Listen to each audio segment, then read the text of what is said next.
ছেলেটা মেয়েটার সবগুলো দাঁত তুলে নিচ্ছে শুধুমাত্র তাকে শাস্তি দেওয়ার জন্য। অথচ কিছুদিন আগেও ছেলেটা মেয়েটাকে অসম্ভব রকমের ভালোবাসতো। গল্পটা শুরু হয় আরো কয়েক সপ্তাহ আগে।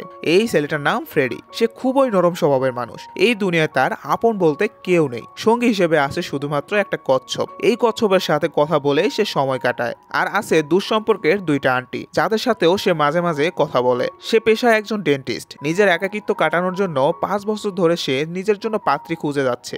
যখনই সে কোনো মেয়ের সাথে কথা বলতে যায় তখনই সে ঠিকমতো কথা বলতে পারে না, আর এজন্য তাকে কেউ বিয়ে করতেও চায় না। একদিন সে তার আন্টির সাথে একটা বিয়ের অনুষ্ঠানে যায়। সেখানে একটা মেয়েকে দেখে তার অনেক ভালো লাগে, কিন্তু নিজে থেকে গিয়ে কোনো মেয়ের সাথে কথা বলার সাহস তার একদমই ছিল না। তবুও আন্টির জোরাজোরের কারণে সে কথা বলতে চলে যায়। আর তখনই একটা ছেলে এসে তাকে ধাক্কা দিয়ে ফেলে দেয়। আসলে এই মেয়েটা আগে থেকেই বিবাহিত ছিল, আর এই ছেলেটা হচ্ছে তার হাজবেন্ড। মাসুম ফ্রেডি কোনো কথা না বলে মন খারাপ করে সেখান থেকে চলে যায়। পরদিন দুপুরবেলায় সেই মেয়েটাই ফ্রেডির চেম্বারে আসে আর বলে সে তার আক্কেল দাঁত তুলে ফেলতে চায়, আর ফ্রেডির কাছে তার হাজবেন্ডের আচরণের জন্য সরি বলে। ফ্রেডিও সহজ সরল মানুষ, তাই সব অ্যাকসেপ্ট করে নেয়। আর ভেতরে ভেতরে সে মেয়েটাকে তো আগে থেকেই পছন্দ করত।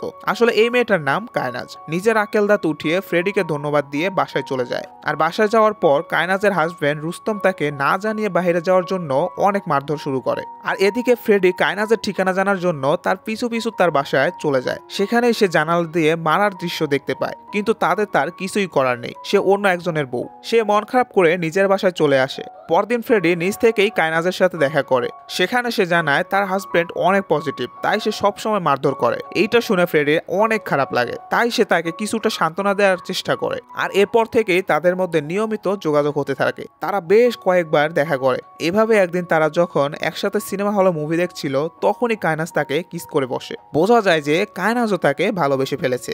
আর এদিকে ফ্রেডি তো আগে থেকেই কায়নাজকে পছন্দ করত। পরদিন ফ্রেডি কায়নাজের সাথে দেখা করতে সরাসরি তার বাসায় চলে আসে। সে গিয়ে দেখতে পায় কায়নাজের শরীরে অনেক আঘাতের চিহ্ন, অর্থাৎ কায়নাজকে তার হাজবেন্ড রুস্তম আবারও মারধর করেছে। তবে এইবার ফ্রেডি কায়নাজকে সরাসরি বিয়ের প্রস্তাব দেয়, কিন্তু কায়নাজ জানায় রুস্তম বেঁচে থাকতে তা কখনোই সম্ভব না। রুস্তমকে ডিভোর্স দিলেও সে তাকে মেরে ফেলবে। তাই সেদিন সারা রাত ফ্রেডি ভাবে কায়নাজকে ছাড়া সে কোনোভাবেই ভালো থাকতে পারবে না। তাই পরদিন সে আবার কায়নাজের সাথে দেখা করে বলে সে নিজেই রুস্তমকে মেরে ফেলবে। আর সেই দিন রাতে ফ্রেডি তার প্ল্যান অনুযায়ী রুস্তমের পিছু করে আর খালে একটা নির্জন রাস্তা দেখে গাড়ি চাপা দিয়ে মেরে ফেলে। এরপর সোজা 7 দিনের জন্য তার গ্রামের বাড়িতে চলে যায়। 7 দিন বাইরে থেকে আবার যখন শহরে কায়নাজের কাছে ফিরে আসে তখন সে দেখতে পায় কায়নাজ অন্য একটা ছেলের সাথে। কায়নাজ বলে আসলে সে তার হাজবেন্ডকে মারার জন্য তাকে ইউজ করেছে। তার আগে থেকেই একটা বয়ফ্রেন্ড ছিল। এখন চুপচাপ এখান থেকে চলে যেতে। যদি সে কিছু করার চেষ্টা করে তাহলে সে পুলিশকে জানিয়ে দেবে।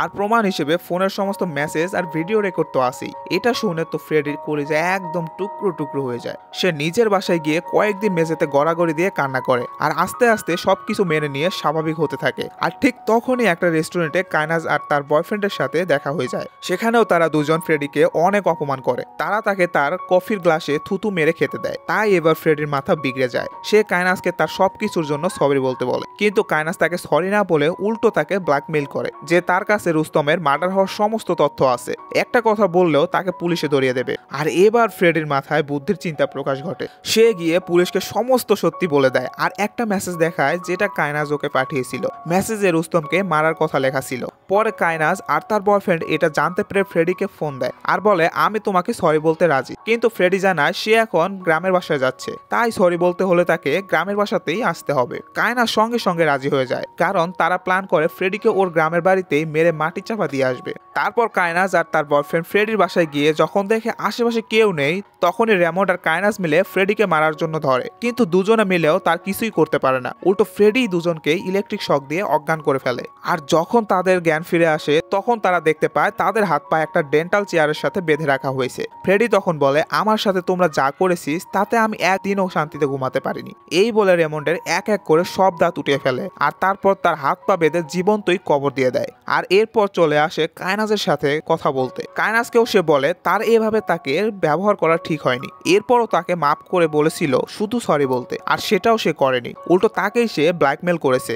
এইটা বলে তারও দাঁতগুলো এক এক করে তুলে ফেলে। এরপর রেমন্ডের মতো তাকেও জ্যান্ত কবর দিয়ে দেয়। আর অবশেষে তাদের কবরের উপর শুয়ে বলতে শুরু করে কায়নাজ আমি তোমাকে সত্যি ভালোবেসেছিলাম, এখনো ভালোবাসি, কিন্তু তুমি যেটা করেছো সেটা একদমই ঠিক করনি। আর এরই মধ্য দিয়ে এই গল্পটা শেষ হয়ে যায়। গল্পটা কেমন লাগলো অবশ্যই কমেন্টে জানিও।